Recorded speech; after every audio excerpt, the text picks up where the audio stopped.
Hello everyone, I hope आप सभी अच्छे होंगे। आज की इस वीडियो में हम बीएससी का जो है फिजियोलॉजी एंड बायोकेमिस्ट्री, इसका यूनिट 2 है, इसको डिस्कस करेंगे। यूनिट 1 हमने ऑलरेडी डिस्कस कर लिया है, आप जाके प्लेलिस्ट में चेक कर सकते हैं। सो आइए आज के सेशन को स्टार्ट करते हैं। सो पार्ट 1 है photosynthesis. So what is photosynthesis? Photosynthesis is the process by which green plants make their own food, glucose, using sunlight, carbon dioxide, and water. It occurs in the chloroplast of the plant cells. So, general equation क्या है? 6CO2 plus 6H2O plus sunlight equals to C6H12O6 glucose plus 6 oxygen. So photosynthesis एक process है जिसमें plants sunlight और water और carbon dioxide का use करके glucose यानी कि फूड और ऑक्सीजन बनाते हैं। इसका यहाँ पर इक्वेशन दिया गया है जो अभी हमने पढ़ लिया। 6CO2 plus 6H2O plus light energy gives out C6H12O6 plus 6O2। I hope ये आपको क्लियर हो गया। नाउ फोटोसिंथेटिक पिगमेंट्स है ना। Pigments are molecules in leaves that absorb sunlight. So photosynthesis के पिगमेंट्स यहाँ पर दिए गए हैं जो क्या करते हैं, ये इस टाइप के मॉलिक्यूल्स होते हैं जो लीव्स के अंदर होते हैं जो सनलाइट को ऑब्जॉर्व करते हैं, है ना। So chlorophyll A, chlorophyll B, xanthophylls, carotene. So सबसे पहले हम क्लोरोफिल ए डिस्कस करते हैं। The most important pigment directly involve in photosynthesis absorb red and blue light. So chlorophyll A क्या काम करता है, ये मेन पिगमेंट है जो ब्लू, वॉयलेट और रेड लाइट ऑब्जॉर्व करता है ना, और ये डायरेक्टली इन्वॉल्व होता है फोटोसिंथेसिस में।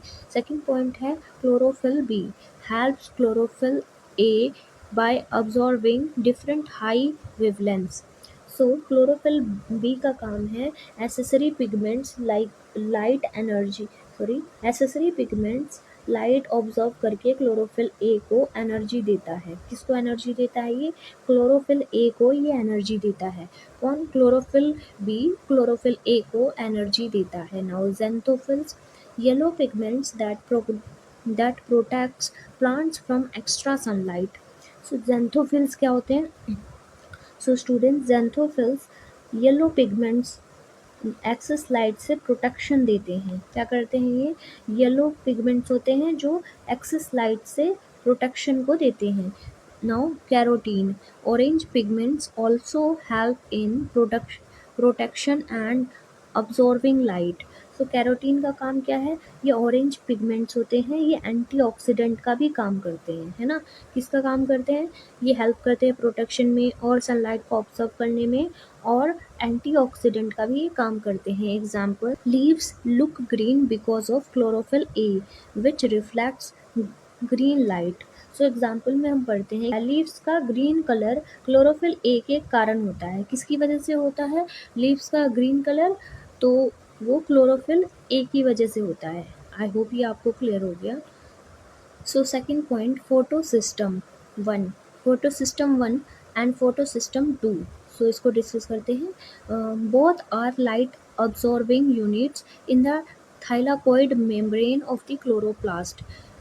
Photosynthesis second absorbs light at 680 nm and is also the starting point of electron flow. Photosynthesis 1 absorb light at 700 nm and helps in making NADPH. So जो photosynthesis 1 है और फोटोसिंथेसिस 2 है, इसको discuss करने जा रहे हैं। सो फोटोसिंथेसिस 1 है ना, लाइट ऑब्जॉर्विंग सिस्टम है। ये क्या करता है? ये लाइट को ऑब्जॉर्व करता है। सो हम इसको डिस्कस करते हैं स्टूडेंट्स। फोटो सिस्टम 1 क्या करता है? ऑब्जर्व करता है लाइट को 700 एनएम पे, मतलब नैनोमीटर पे। और फोटो सिस्टम सेकंड क्या करता है? ऑब्जर्व करता है लाइट को एट 680 एनएम पर, है ना। अब इसका काम क्या पढ़ते हैं? Now function, they observe sunlight and send electrons in the electron transport chain to produce energy, ATP, NADPH। सो इसका काम क्या है स्टूडेंट्स? दोनों सिस्टम लाइट एनर्जी अब्सॉर्ब करके इलेक्ट्रॉन एक्साइट करते हैं, जिसे इलेक्ट्रॉन ट्रांसपोर्ट चेन में भेजा जाता है। क्या करते हैं ये जो दोनों, मतलब फोटो सिस्टम 1 और फोटो सिस्टम 2, दोनों सिस्टम लाइट एनर्जी अब्सॉर्ब करके इलेक्ट्रॉन एक्साइट करते हैं, जिसे इलेक्ट्रॉन ट्रांसपोर्ट चेन में भेजा जाता है। आई होप ये आपको क्लियर हो गया। Now third point which is electron transport and ATP synthesis, light energy. Water molecule split photolysis releasing electron, proton and oxygen. Electrons move through electron transport chain. Energy is used to make ATP by chemosis. Protons pass through ATP synthesis. NADPH, an electron carrier used in the next stage। So third student हम पढ़ते हैं electron transport and ATP synthesis, यानी कि light reaction. सो इसमें क्या होता है student? Electron transport chain होता है ये, मतलब लाइट से excite electron photo system second से फोटो सिस्टम फर्स्ट तक जाते हैं। बीच में एटीपी और एनएडीपीएच बनता है। और फिर और क्या होता है स्टूडेंट्स? एटीपी सिंथेसिस मैकेनिज्म होता है। वाटर का ब्रेकडाउन फोटोलिसिस से इलेक्ट्रॉन्स मिलते हैं, प्रोटॉन ग्रेडियंट बनाता है और एटीपी सिंथेसिस एंजाइम से एटीपी बनता है। एग्जाम्पल देखें हम तो ये सब क्लोरोप्लास्ट के थाइलाकोइड मेम्ब्रेन में होता है। कहाँ पर होता है ये? लोकेशन यहाँ पे दिया गया है थाइलाकोइड मेम्ब्रेन। तो ये कहाँ पर होता है? थाइलाकोइड मेम्ब्रेन में होता है। और हमने देखा यहाँ पे प्रोडक्ट क्या क्या बन रहे थे? एटीपी एंड एनएडीपीएच और O2, ये बन रहे हैं प्रोडक्ट, है ना। आई होप ये आपको क्लियर हो गया। Now fourth point है carbon fixation pathway, dark Kelvin cycle. These reactions do not need light and happens in the stroma of the chloroplast. C3 pathway, Kelvin cycle, common in most plant like wheat, rice. Carbon dioxide is directly fixed by Rubisco enzyme. 3 carbon compound PGA is formed। सो ये क्या होता है students? तो जो carbon dioxide है directly fix होता है enzyme, जैसे कि रूबिस्को, और एग्जाम्पल है इसका वीट और राइस, है ना।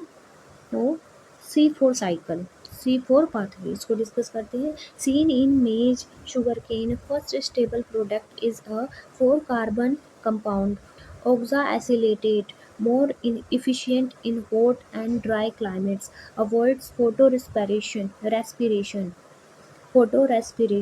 So C4 pathway। सो जो कार्बन डाइऑक्साइड होता है पहले 4 कार्बन कंपाउंड ऑक्सैलो एसीटेट में फिक्स होता है, फिर क्या रेस्पिरेशन कम होता है, ज़्यादा एफिशिएंट इन हाई टेम्परेचर। एग्जाम्पल होता है मेज और शुगर केन। आई होप ये आपको क्लियर हो गया। Now CAM pathway, found in desert plants, cactus, pineapple. Carbon dioxide is absorbed at night and stored, used for photosynthesis during the day and saves water। So CAM ये क्या है?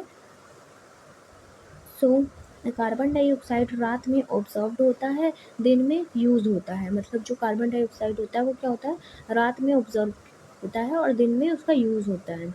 Water conserve करने वाले plants में होता है। ये कहाँ पर होता है? ये जहाँ पर जो कैम पाथवे है ये कहाँ पर होता है? जो प्लांट्स वाटर को कंजर्व करते हैं उनमें होता है ये, जैसे कि कैक्टस और पाइनएप्पल, है ना।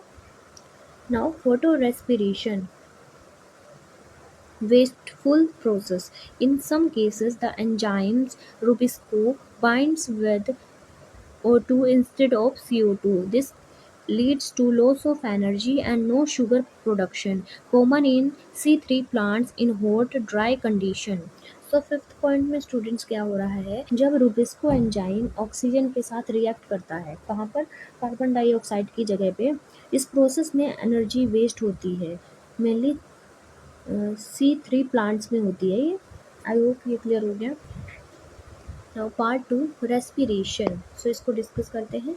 What is respiration? Respiration is the process by which glucose is broken down to release energy ATP in all living sales. Number one, पहले इसको समझ लेते हैं। रेस्पिरेशन क्या होता है? रेस्पिरेशन एक मेटाबॉलिक प्रोसेस है जिसमें ग्लूकोज का ब्रेक डाउन करके एटीपी यानी कि एनर्जी बनती है ना। नाउ पहला पॉइंट है ग्लाइकोलिसिस यानी कि ग्लूकोज का break down occurs in the cytoplasm. Glucose 6 carbon breaks down into 2 pyruvate 3 carbon produce 2 ATP and NADH। So glycolysis क्या होता है स्टूडेंट्स? ग्लाइकोलिसिस मतलब ग्लूकोज का ब्रेक डाउन। ये कहाँ पर होता है? ये साइटोप्लाज्म में होती है ना। और जो ग्लूकोज होता है 6 मतलब 6 कार्बन से 2 पायरुवेट यानी कि 3 कार्बन में ब्रेक हो जाता है और एटीपी और NADH बनता है। एग्जाम्पल, सो यहाँ पर ये कहाँ पर होता है? Common in all living cells. ये note does not need oxygen, anaerobic. So इसमें ऑक्सीजन की need.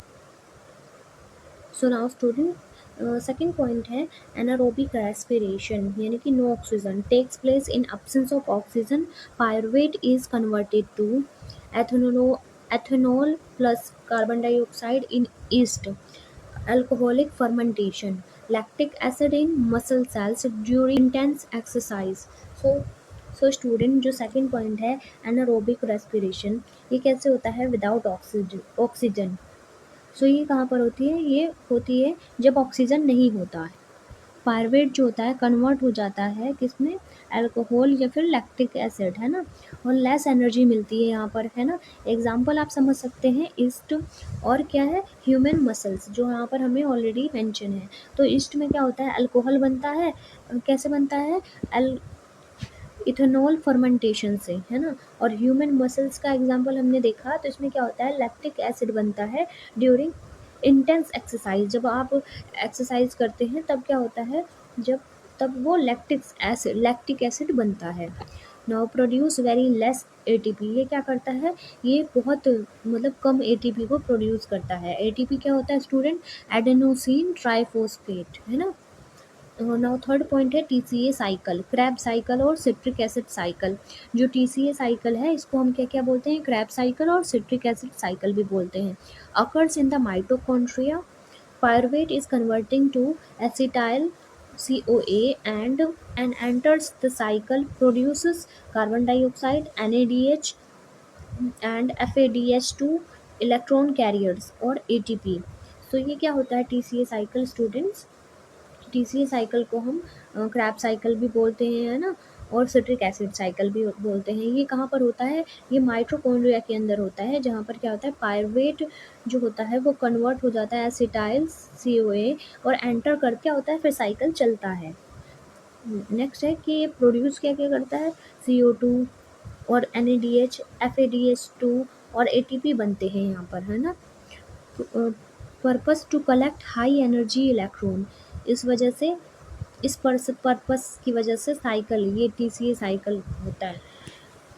So now student, oxidative phosphorylation in mitochondria occurs in inner mitochondrial membrane। NADH and FADH2 denote electron to electron transport chain। As electrons move, protons H plus are pumped. This creates a protein gradient. Protons backflow while ATP synthase gives out ATP is formed about 34 ATP। So oxidative phosphorylation क्या होता है students?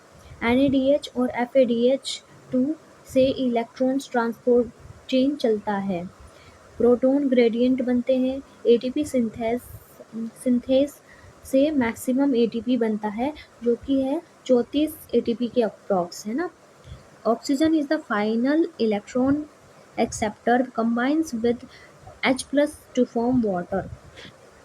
Now fifth point student, glyoxylate cycle, special cycles found in plants, bacteria and fungi, converts fatty acids into sugar, important during seed germination when the seed uses stored fat to grow। So ये क्या होता है student? Modified TCA cycle है ये, है ना। Special cycle इसको बोले जा रहा है। बोलते हैं, जो कहाँ पर होता है, स्पेशल साइकिल फाउंड इन, कहाँ पर फाउंड होता है, ये प्लांट्स के अंदर, बैक्टीरिया और फंगी के अंदर, ठीक है। ये क्या होता है, मॉडिफाई होता है टीसीए साइकिल का, है ना। कन्वर्ट करता है fatty acids into sugar, fatty acids को शुगर में कन्वर्ट कर देता है ये, है ना। प्लांट बैक्टीरिया यूज़ करते हैं ये जब फैट को शुगर में कन्वर्ट करना होता है। इम्पोर्टेंट ड्यूरिंग सीड जर्मिनेशन, यानी कि जब ये क्या होता है, सीड जर्मिनेशन के दौरान ये इम्पोर्टेंट होता है ना। When the seed uses stored food fat to grow, जब क्या करता है, जो सीड होता है वो जो स्टोर्ड फैट होते हैं उनको यूज़ करता है ग्रो करने के लिए, यानी कि बढ़ने के लिए। आई होप ये क्लियर हो गया। सो आप यहाँ देख सकते हैं, एक समरी टेबल हमने आपको प्रोवाइड किया है। इससे आपको पूरी साइकिल समझ में आ जाएगी जो हमने अभी रीड किया। फोटोसिंथेसिस, जो उसका लोकेशन कहाँ पर होता है, फोटोसिंथेसिस क्लोरोप्लास्ट में होता है, इसके मेन प्रोडक्ट्स क्या क्या होते हैं, ये सभी चीज़ें हमने यहाँ पर मेंशन कर दिया है इस फ्लो चार्ट में, आप यहाँ देख सकते हैं। आई होप आज का सेशन आपको पसंद आया। अगर आपको कोई डाउट है तो कमेंट कर सकते हैं, और टेलीग्राम पे ज्वाइन कीजिए जहाँ पर सभी वीडियो के लिंक अवेलेबल होंगे। Thank you everyone.